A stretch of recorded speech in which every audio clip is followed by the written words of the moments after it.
Welcome to Unblocking the Chain. My name is Michael Prentible and I'm your host for today. We have Menners with us in the background. Welcome, Menners. G'day, Critter. Good to have you here, mate.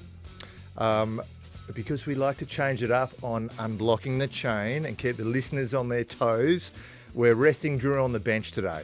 That gives us a great opportunity to be able to bring in new talent. I would like to welcome guest co-host Sandra Fajardo, who joins us remotely from Perth in Western Australia. Sandra heads project management at Jelly Sea, having previously worked at Layer 1X after having completed a master's degree in blockchain and before that a Bachelor of Law degree. Sandra is originally from Spain and now resides in Australia. Welcome to the show, Sandra. No, thank you so much. Okay, we've got a special guest whom Sandra has been rubbing shoulders with over the past few months. She's hip, she's cool, she's a titan of the digital asset industry. A special welcome for the founder of Crystal Agentic operating system, the one, the only, Joni Pirovich. Welcome, Joni. Thank you for having me. It had to be a big welcome. Yeah. You've had a lot of experience in the industry, and you're one of the people who, I guess we saw it at the Digital Asset Awards. You were number 44, but best of all, you were named as a builder.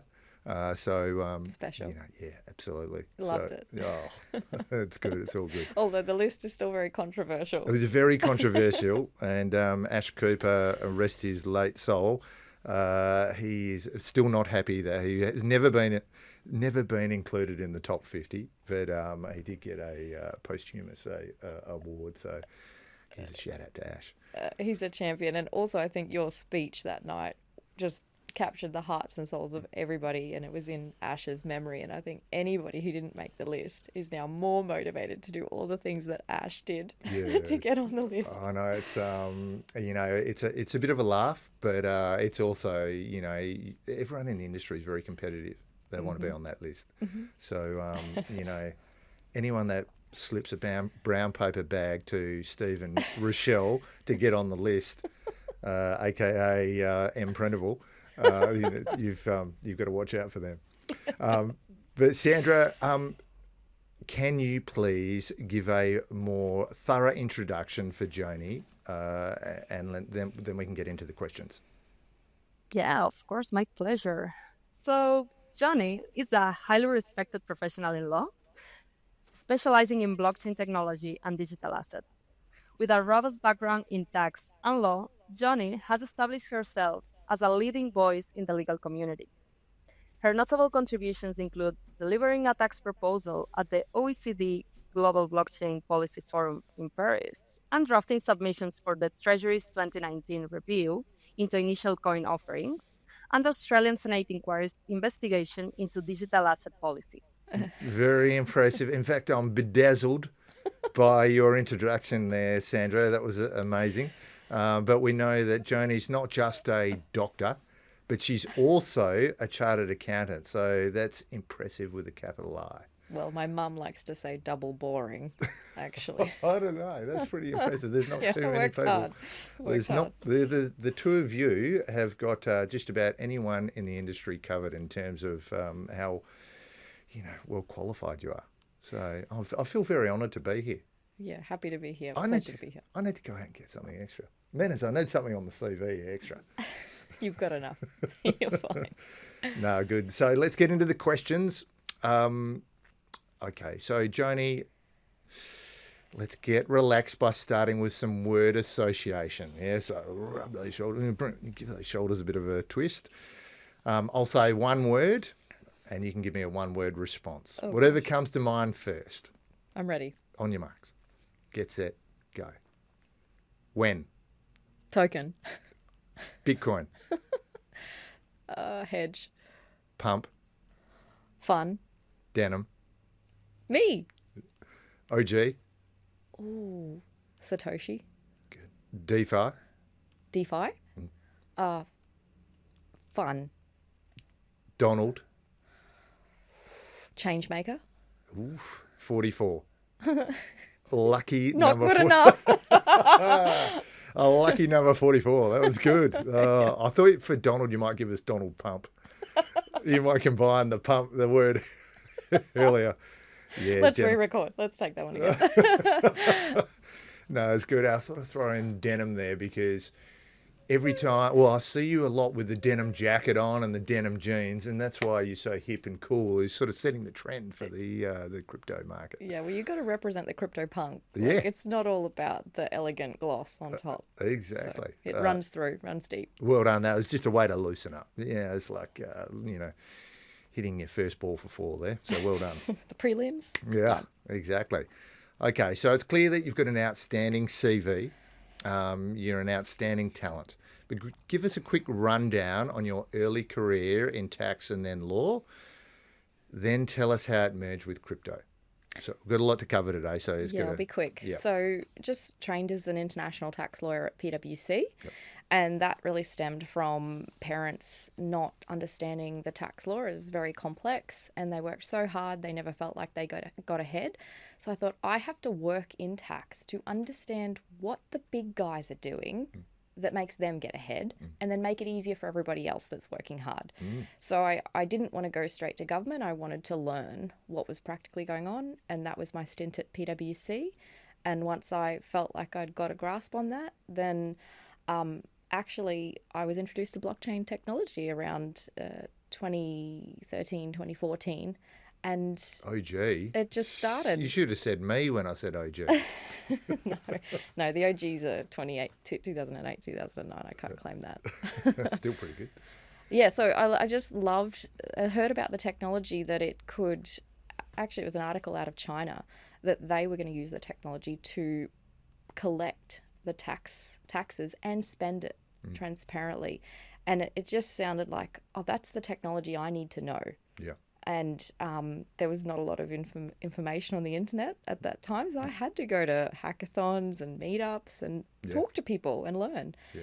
So I became part of the community. Eventually, I knew little enough that I was asked to speak on some stages about the legal and the tax implications, and then it sort of snowballed, and here I am still in crypto today. Oh my God. So, okay, so you had the 4 years at PwC. Thereabouts, Then you became an associate. Then you went on to be a in law. Yeah, I moved associate. into, so PwC was law and accounting. Yep. And then once I made the shift into law firms, it was combined with the rise of crypto, I suppose. Yep. And I made a name for myself as one of the very early crypto lawyers. So built a practice around that.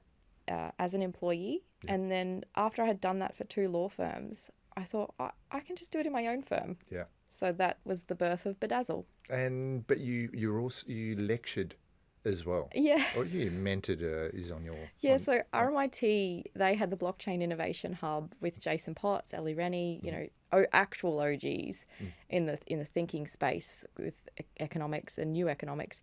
And they were the first to introduce the blockchain business strategy course as a micro-credential. And they went to community and they said, hey, can you as an expert come in and mentor the people that want to learn about this technology? And I taught a couple of semesters and it was awesome. Yeah. Yeah, they did a great job. So when you started your own law firm, was it a leap, did you feel like it was a leap of faith, or you thought, this is going to work? Well, I'd done it 2 times before. And in the other law firms, I wasn't just doing the work because my anchor was tax initially. But in 2017, when we had the ICO boom, I was teaching the financial services lawyers the technology. And then I had my initiation of fire in financial services laws and AML-CTF. And I had to teach the risk teams about the technology and the financial services team approach to applying the law. Yeah. So I was doing all of the things native to running a firm anyway. Yeah. And still an employee. Oh. Fantastic. So. Did you get involved in the ICO boom? I did. Didn't come out well from it. But also my judgment, there were so many white papers that came across my desk and so many CryptoKitty dupes or duplicates. And I thought none of these are going to make it. And I was so wrong on CryptoKitties. I know, exactly. So have you got any NFTs? I do. Huh? None of the good ones, None of like them. the rocks or the CryptoPunks Yeah. and that sort of stuff. Yeah. You know, all mine are probably under $100. Yeah. I've got lots. And they've all been bought for more than $100. Mm-hmm. Anyway, moving on. Got all those stories too, don't worry. Yeah, exactly. Okay, so moving on to the decentralized autonomous organizations, the DAOs, as we know it. You know, toward in the 20s, you got involved with. You were founder of LawFi DAO, and then recently, and still involved with DAO Star. Yeah. Okay, so for the viewers and the punters and the listeners out there, and Maddie and Manners, can you give us a sense of exactly what is a decentralized autonomous organization? Sure. It's an experiment, actually. And the key issue for law is it an entity? Is it something that we can blame? And it's not easy to blame because it's made up of self-executing technology. So that's the blockchain side, but also people all around the world, or it could be all around Australia, that have aligned around a common purpose. So DAOs are actually a form of organizing the governance and operations of a purpose. So it might be a soccer club, it could be a social club, it could be a fund, it could be financial.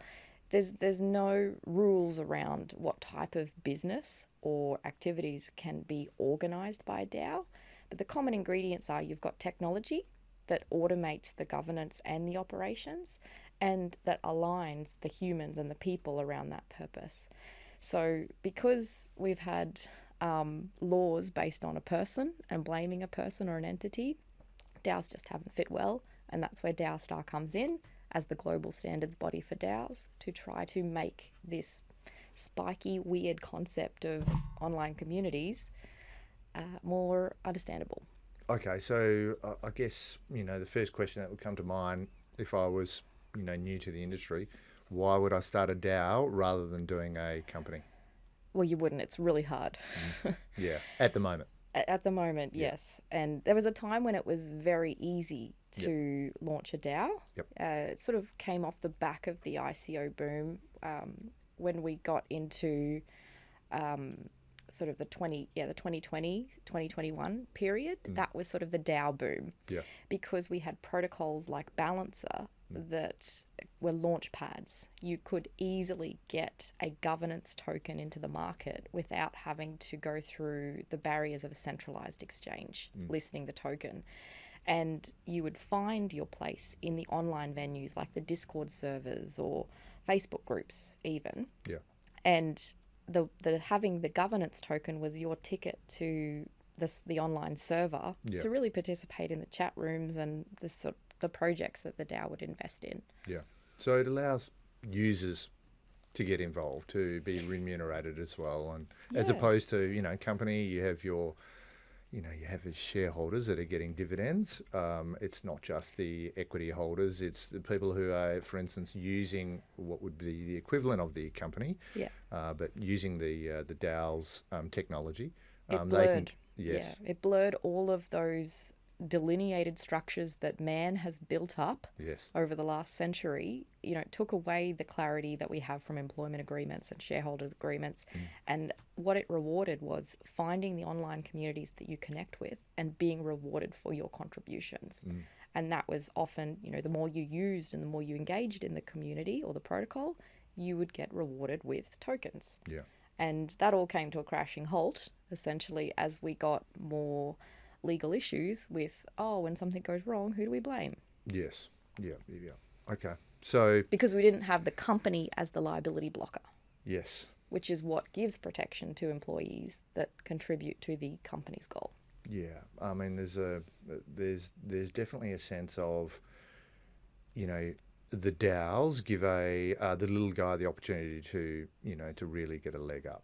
Absolutely. As opposed to, you know, the establishment.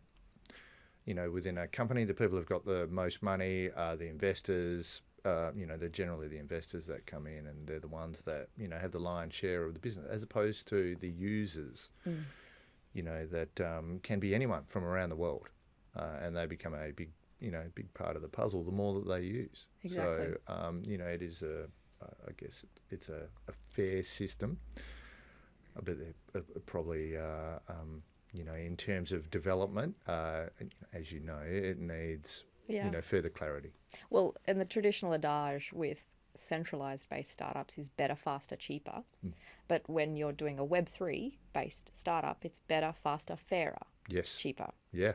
So the whole democratization I like it. side of things. It's good. Okay, so let's talk about LawFi DAO. As we had a quick chat before this, and you mentioned that is V1 leading into Crystal. So just give us a sense of the history of how LawFi DAO has rolled into Crystal. Yeah, well, it was a passion project because at that early 2020s time, there was a lot of confusion around DAOs. And so the main purpose was to have a not-for-profit vehicle to educate regulators and policymakers around what this messy, ugly thing and new thing is. Because actually a lot of traditional financial institutions, major ones, were reaching out to the likes of me and saying, oh, how do I turn my centralized publicly listed company into a DAO? Because it was a major threat seeing the money pumping into global liquid markets. Yes. So they were reaching out, and the trajectory looked exciting and frightening. So LawFi DAO was that education first attempt, and roughly two-sided market, if I can call it that. So crypto legal advice was getting more and more expensive to get. And so one side of the market was, Joni doing a project. Very good. I might get legal advice from someone awesome like Michelle and Jamie from Hamilton Lock. Yeah. And I would choose to publish that advice and that document and make it available to the public to pay to rely on that. Yep. So we might have Andrew coming along, and he's also doing a crypto project, and he pays in tokens to rely, and you've essentially got a splitting contract that leads to the other side of the market, where if Jamie and Michelle are the only lawyers that have contributed to this document, then they get the revenue share, or they get all the revenue. But if lawyers 2, 3, and 4 have reviewed that document, then they should also get a part of the revenue share for all of the people paying to rely. Something for everybody. Yeah, it was good in concept, Yep. and the market wanted it, Yep. except for the fact that the regulatory approvals, on at least even just on the Australia side for state and territory and federal, we came into the same issue. The big blocker issue that most crypto projects get to is the token and is the whole revenue share model, a security or a financial product, Yep. and regulated. And therefore, you have to raise quite a lot of money to obtain those licenses, and then you don't have global liquidity of the token, and that affects the commercial model. Yeah. So the project has been sunsetted now, but the collateral and the IP is all still available at another Australian not-for-profit if anybody wants to access it. Okay. So Sandra's going to lead us into the V2 version of LawFi DAO, which is Crystal. Sandra, you got a few questions. So I think that would be interesting if you can explain us about the project, like as your role as a founder of Crystal Agentic Operating System that you started in November 2023, and I had the opportunity to start checking around. So can you tell us more about the project? Yeah, would love to. So we've called it the Agentic Operating System, or the AOS, because it is the combination of a number of tools or primitives. So the first thing is the knowledge database. Over the last decade, being a crypto lawyer, I collected a global repository of crypto-specific laws and compliance documents, and it now reaches to 195 jurisdictions that have said something or published something about crypto, which is crazy. Mm-hmm. And so that knowledge base you can license. That's sort of a primitive that is powering more and more applications. But the next thing we did was Crystal Chat. And with the boom of ChatGPT about 2 years ago now, everybody wants the convenience of just typing their question into a chat model. So we essentially took our knowledge database through a chat interface on top. Wasn't actually that easy. And we launched that earlier this year. And Sandra and a number of other crypto legal and compliance experts and COOs have found it as a really useful tool to get relevant information quickly. And all of the responses have citations that are hyperlinked to the official sources. So you get rid of the time it takes to verify rubbish and garbage output that comes from some of the others on the market. And then the superhero product or tool that's coming is workflows. Now, this is really what takes what we did in LawFi DAO as V1 into a V2 model, because we're not focused on the document being the public good. Yep. Actually, we've got a workflow builder so that businesses like crypto funds, like crypto exchanges, development co's, wallet providers, they can build their own agentic workflows. And we've got this framework for how you can do that and access the crypto-specific knowledge base. And when we launch our marketplace next year, the workflows, the optimization of how you run the business effectively and with responsible use of AI, those agentic workflows can be licensed and sold on the public marketplace. That's really exciting for us. Wow, that sounds Yeah, really terrific. exciting to give it a try. Yeah. Yeah. And because there are so many AI and legal text tools that are appearing lately, what do you think is the special ingredient that makes Crystal different? Like, what do you think that really sets it apart from a traditional legal database or something like ChatGPT, for example? Yeah, so I mean, we're watching very closely what OpenAI are doing, and they released their agent kit builder last week. So we're hot on the heels of them. And what sets us apart is our niche focus on crypto legal and compliance. So yes, it is niche right now, but all of the directional momentum that is going to traditional finance moving on chain. And if you believe in the thesis that our markets are going on chain, not just our financial markets, but our data markets and the monetization of data through tokenization, actually that leads me to my thesis that in the next decade, almost every business will be some form of crypto business or doing some form of crypto or tokenization based activities.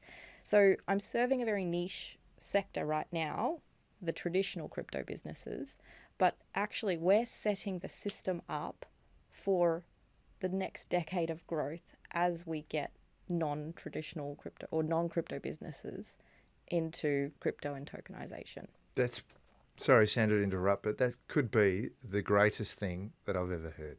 Awesome. Is that there's only going to be crypto businesses in the future. I want to point out to the camera right now, this is a digital point in time. You heard it here first from Joni. So, Larry Fink might have said it a couple of weeks ago, but it's all right. so good. Go, Sandra. Yeah, and so looking ahead, do you see Crystal playing a bigger role than just helping businesses stay compliant? Like, could it actually help shape how digital asset policy or compliance frameworks evolve in the future? Yes. So my targets are not just set on crypto businesses, but the regulators and supervisors of these businesses. And in the workflow builder that I was showing Michael and the guys before, we have a specific framework to add humans for the value and the friction that they bring.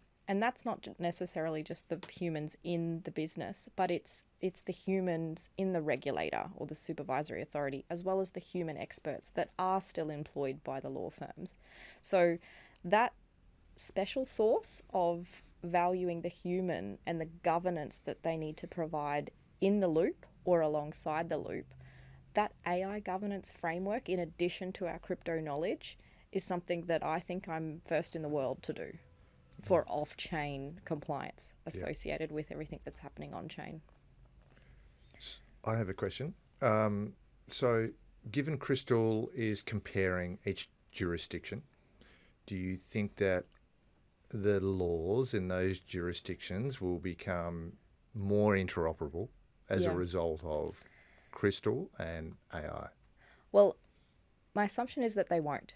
That countries will continue to be fragmented, either to maintain a competitive advantage against others, or that they just don't have an effective system of government that can get laws through and amendments through fast enough. So this is where the agentic workflows marketplace comes in.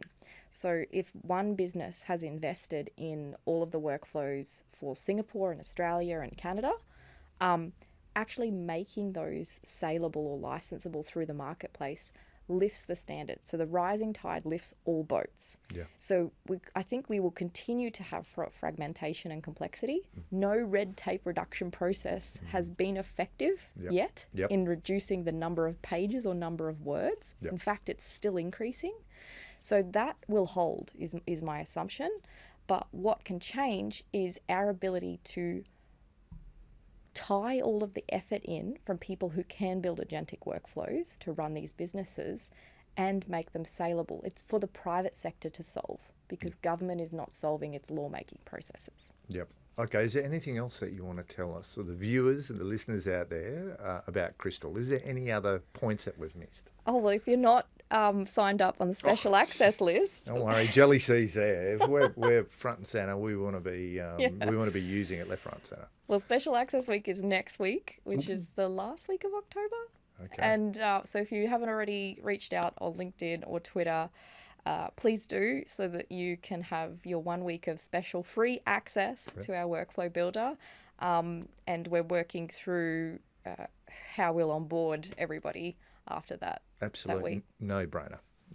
Everyone get involved. Yeah, thanks, man. Okay, got to help Aussies out. Yeah. We can take a slight pivot here and just refocus on policy papers that are currently being developed in Canberra.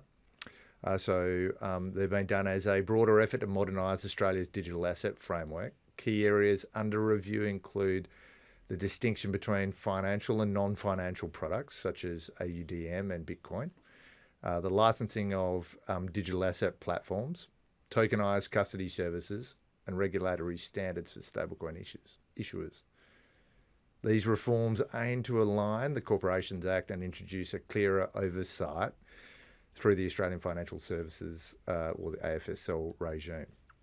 So can we just briefly, and I'm talking about very briefly because we don't want to sort of get waylaid on this point, but because of your experience in this sector, it's really, it would be really good to get your thoughts on each one of those points that we just raised. So just quickly, so let's start with the definition of a financial product in relation to digital assets. What are your thoughts? You know, where is that heading? Well, actually, Treasury has kicked the can down the road on the exact definition or whether a digital token is a financial product or is not. So we have this new concept of what is a digital token. So it's another definition to grapple with. And one of my macro concerns is that it is a new definition. Australia is out of step with the rest of the world introducing this definition. And it doesn't align with virtual asset as we've got in the Anti-Money Laundering and Counter-Terrorism Financing Act. So to do business in Australia, again, has that complexity. Why have different definitions if we don't necessarily need to? What I've recommended to Treasury is leverage from virtual asset definition in AML-CTF Act with specific exclusions for Corporations Act purposes. Okay, so in the US, we've got what's a security versus what is commodity. Here, you've got what is a financial product or a non-financial product. Yes. So, if the law passes, we'll have also what is a digital token. What is the digital token? Oh my God, I'm starting to boggle. Too many words. Yeah, exactly. But the US have also proposed ancillary asset. Yes. Which is sort of similar to digital token, but only relevant in a securities law context. Okay, let's move on from that. Otherwise, we're going to get to we get bogged down. Okay, so to licensing digital asset platforms. How do you think that's going to progress? I think that is a good thing and it should progress. But again, my macro concern is that it is not supportive of fractionalization. So we have digital asset platform and tokenized custody platform as the two types of platforms to be licensed, which are not necessarily clearly licensable under the existing regime. And where they both stop is that, yes, you can tokenize a real world thing, but you cannot fractionalize it.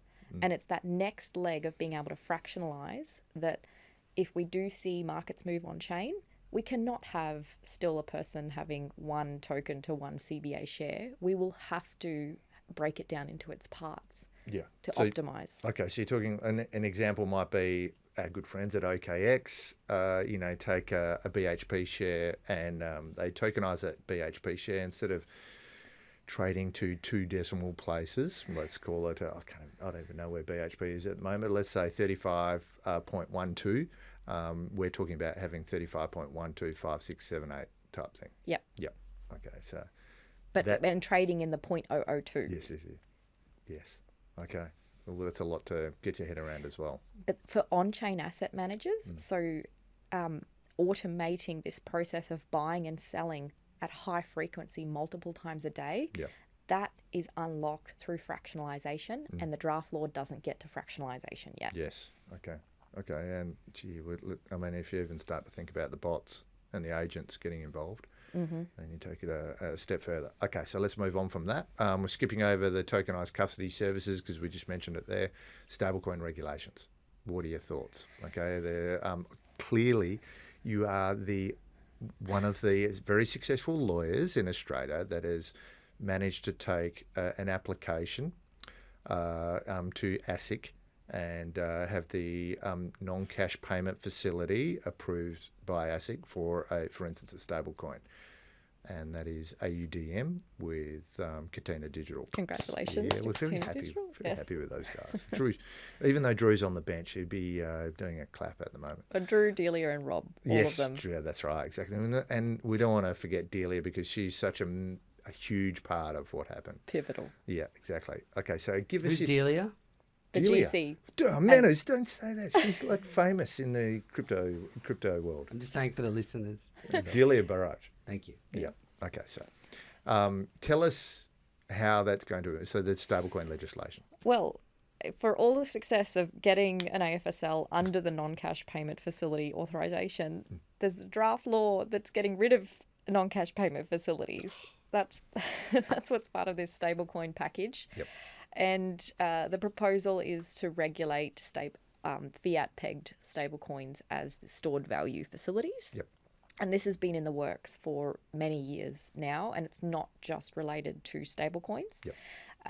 Essentially, there is going to be stored value facilities and then tokenized store value facilities, which is the bucket to capture the fiat-pegged stablecoins. Yep. Yeah. Now, what Treasury is trying to do is cure the awful position in the market, which ASIC has partly solved, of the token is not, the stablecoin in and of itself is not the financial product. Right. That is what they're trying to be very clear about in the draft law.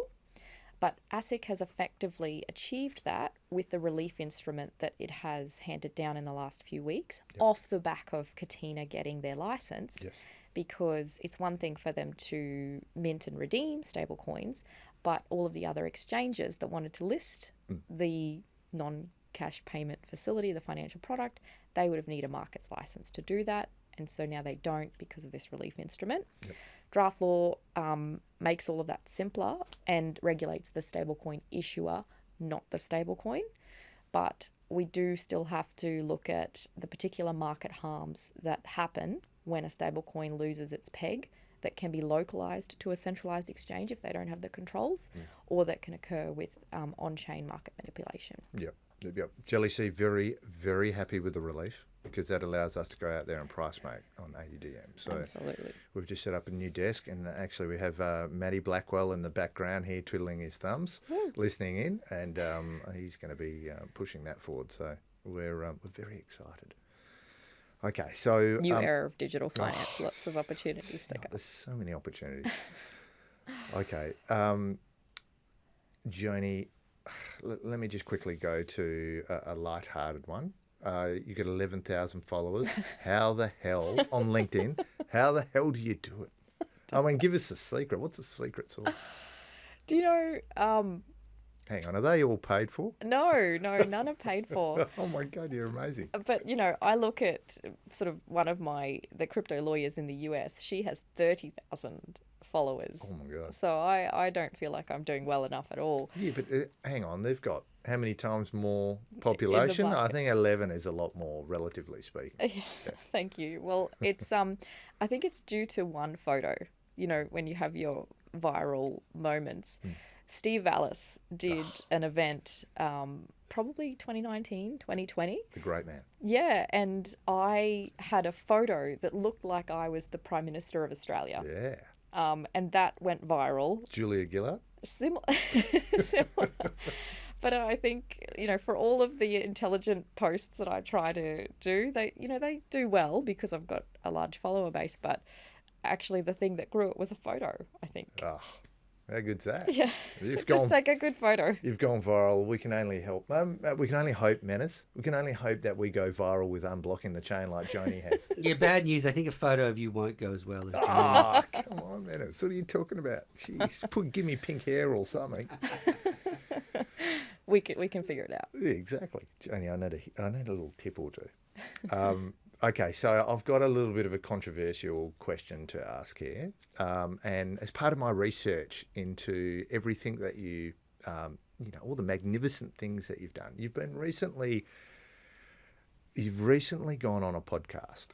Okay, and on that podcast, you have made the comment about, how effective it is for our listeners and our punters out there to go directly onto DeFi rather than investing in an investment manager like Jelly C. Of course, I was taken back by it. Manners, don't stay on your chair. It's all okay. Am I safe? I was. Why did you have her on the podcast? I'm then? just like exactly. Well, I only found it last night, Manners. Anyway. I just want to, it's a good opportunity for us to discuss this. Yeah. And because, you have a good point. I mean, as an investment manager, for instance, and, for Jelly C and our funds, we're, somewhere between 1 and 7.5, so 1% management fee, 7.5%, over a benchmark. To 2 and 20, depending on what the fund is. Okay, so there is a fee structure. But when an investor, when they look at a investment, they should be looking at risk-adjusted returns. Okay, so for instance, if you're investing in a DeFi app, okay, what are the risks? You have smart contract risk, you have certain counterparty risk, you have, a number of, ADL risk, so auto deleveraging risk, which has just happened just recently, a couple of Fridays back. So there's all these risks, and you need to assess those risks. There's no real measurement in the industry to be able to assess the risks relative to the returns that are coming through. Okay, and as a investment manager, we are licensed, so we are assessing those risks, and we're sizing based on those risks. So, for instance, I would hope that us as Jelly C would be able to at least match the returns that have been making on DeFi, and as we tokenize, we will go into that space as well. What would you like to say about that particular? Well, I'd always say I think that was a quick podcast. So Which is very quick. The 1 minute that it took away from it is definitely not the depth. You've got the whole iceberg underneath, Yep. and you can go back to one of my submissions to IOSCO. A few years ago, that's the International Organization for Securities Regulators. Yep. And I actually advocate for responsible DeFi, Yep. which does have human in the loop, like you, Hey. like Jelly C. Okay. So yes, there eventually will be a direct path to DeFi Yep. where you don't need to on-ramp to exchanges because we'll already have stablecoins. Yeah. So I do envisage that future, but in that future, that's why I've built Crystal AOS for Jelly C to have the trusted AI agent that is doing that daily, intradaily risk weighting based on your knowledge. You've just stolen my next question. You basically, and is Crystal, does Crystal have the ability to be able to assess those risks? Well, she can help. So she helps with the throughput of doing that more quickly and more faster than you otherwise would as just manual and automated processes. Yeah. So But in the system design, we've built it so that there can be human review, so that, Michael, you can have the final say on the AI agent output for all of the people, all of the other funds, or all of the consumers that are using the Jelly C agent. Yeah. I mean, I can see a future for Jelly C where we're completely engaged on the DeFi side. So you do have a good point. And, you know, as we tokenize our funds, it will naturally lead to that future. Yeah. And, you know, when I think about Jelly C and how, for instance, and this is not about us and not about me, it's more about Crystal, but sorry, when I think about our future, it is how do we become a $1 trillion AUM company?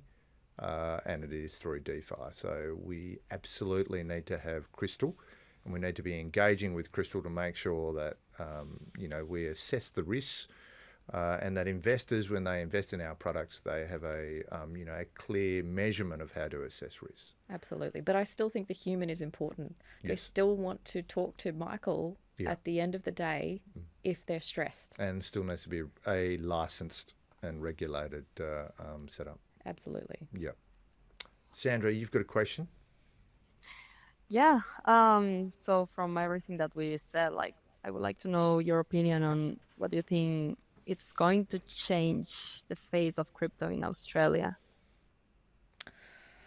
I think it is changing.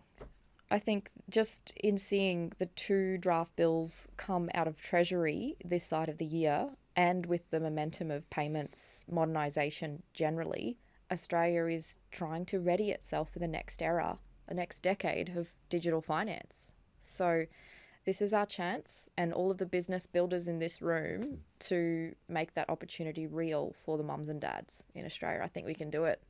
Yeah. We've got a good community. Yeah. More than 50, definitely. Will that be the spark?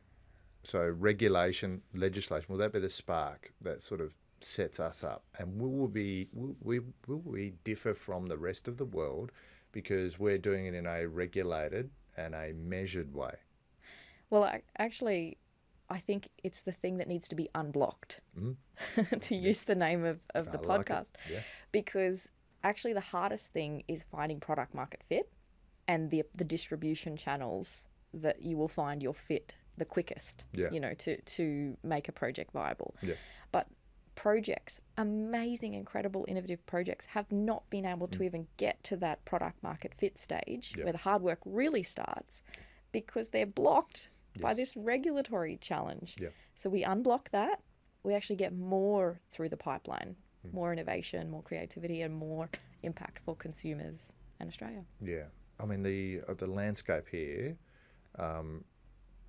is set for, the government has some good policy initiatives like the R&D grants and those sort of things to allow, a real, ballooning of the industry, if it can just unshackle the regulation side of it, and allow the developers, the builders, to be able to to really engage. Well, like we started, Sandra loves living in Australia. That's actually the best asset that we've got going with us, because actually it's expensive to have talent here. It's still expensive to live here, but actually to be a builder, I probably should be living in the US, and my team is in India.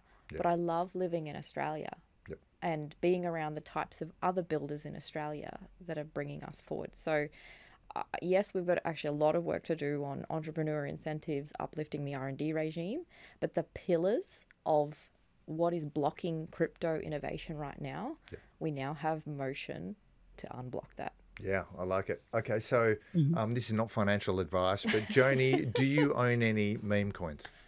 Memes, yeah. Yes, I do. Which ones? Oh my God, I can't even remember. Doge, when, Shiba Inu. Well, I'll tell you a funny story. I had a guy come to me who'd put $5,000 into Shibu and then said, it's now at $700,000. Can you put a structure in place for me? And we weren't, because we couldn't backdate it. But I'll just leave it at that. Yeah. I'll say that was one of my favorite meme coin stories. Yeah. For every meme coin win, there's about 1 million losses. Yeah, all of mine have been losers, so not worthy of mentioning. Oh, and there's over 250,000 a day, or there was, at the start of the year. Yeah. And new meme coins being minted every day. Yeah. So it's buyer beware on that one. I know, definitely. Okay.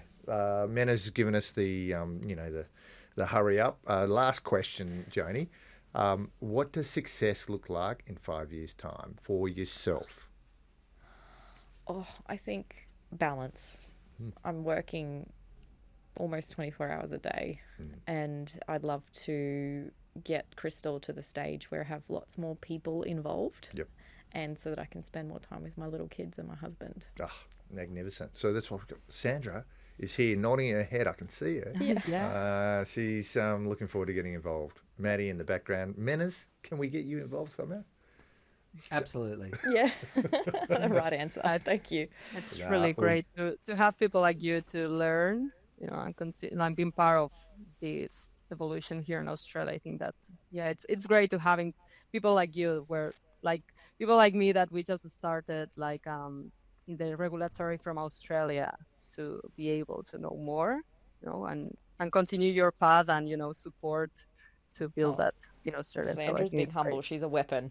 She's provided awesome feedback so far. So thank you, Sandra. It's like double barrels. Yeah. Joni and Sandra going. She's a favourite. It's very good. Okay, well, that's all I've got. Thanks for having me. It's great to have you on, Joni. Thanks very much.